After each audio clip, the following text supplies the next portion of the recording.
A lot of points have been mentioned about this particular short duration discussion, and I thank the Honourable Member for bringing this short duration discussion. At the same time, I thank the members for participating in it. But surely this short duration has become a long duration discussion. And we have a very long reply to the Governor's address and debate, and even a longer speech of the on the budget speech. I think today will be the longest budget speech that we may have, and I'll explain later, sir. So therefore, I'm happy that we are able to hear the concerns that our members have put. Sir, without going into the details of the facts about the different railway lines that are or were proposed in the state, because all these numbers are here in front of me, I don't want to take the time of the House to go into those facts. I'd like to come straight to the issue that is there in front of us. Sir, number one, this discussion has taken place at more informal level with many stakeholders, many leaders, citizens, to get a feedback as to what would be the right way to move forward. And this, of course, has got a lot of divergent views, if I may. And obviously, there are a lot of sentimental issues attached with this entire issue of railway connectivity. And as a government, we have been very, very clear from day one that keeping the sentiments of the people in mind, as mentioned by Honourable Minister, a member from Mawphor and other members, we have been very clear that we will only move forward with these projects after detailed consultation with the stakeholders and getting a general consensus as to how we should move forward.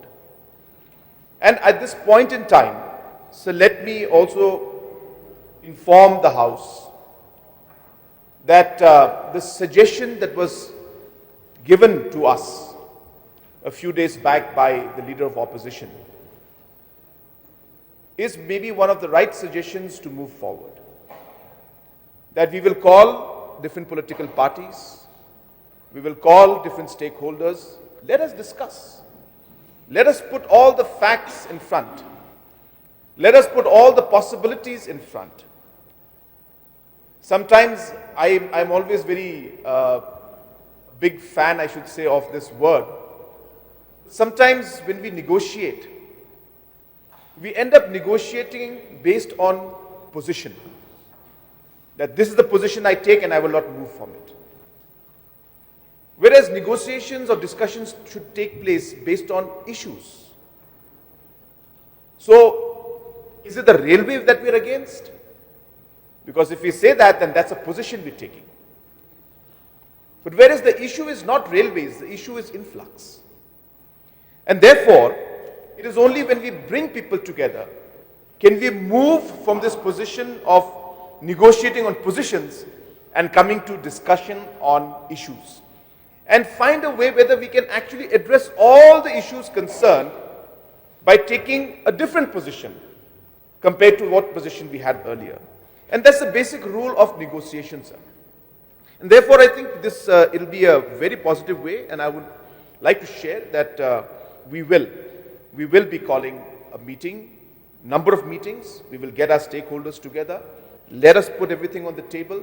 Let us try to discuss, thrash out issues, and see if there is a possibility for us to move forward.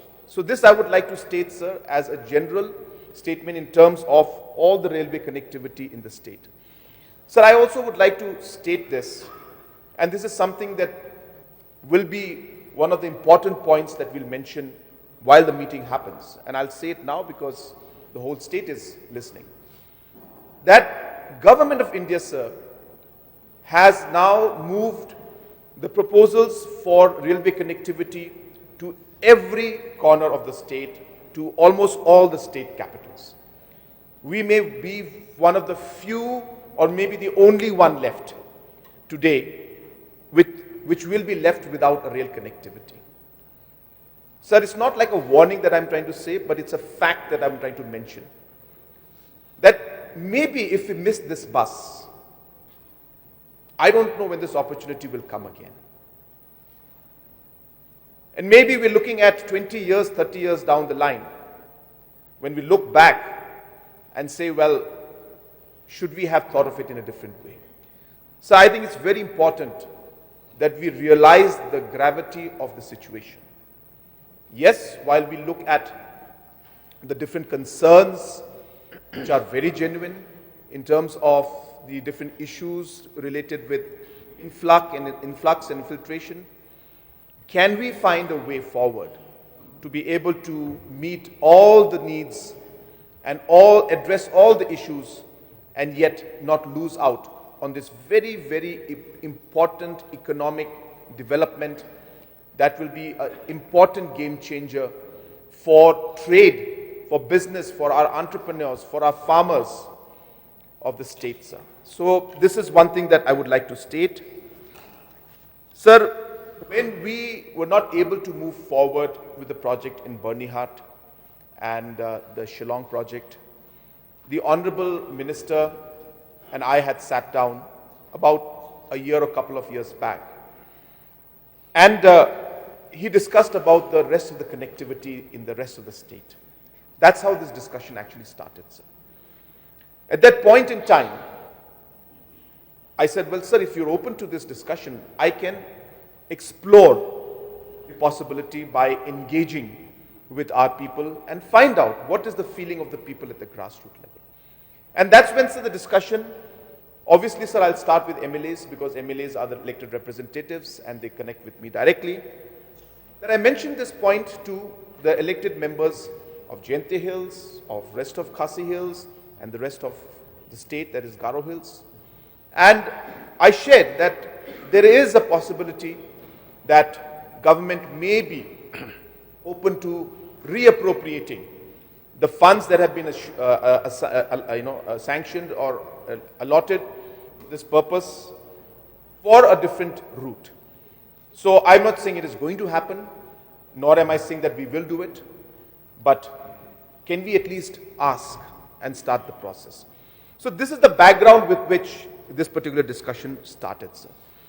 And the Honorable MLAs had discussed, and I'm sure in the process of this discussion, somewhere the Honorable Member must have made these statements. Sir, let me be very clear. The government's view is the government's view. And I think that is what matters.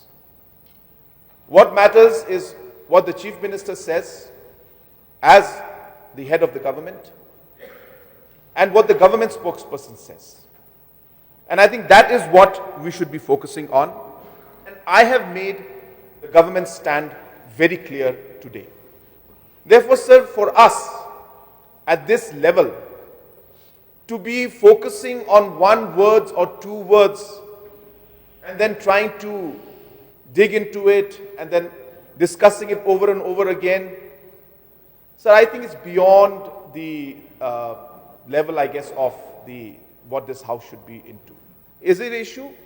We can discuss it at a different level, sir, and maybe the honorable members can discuss and talk about it.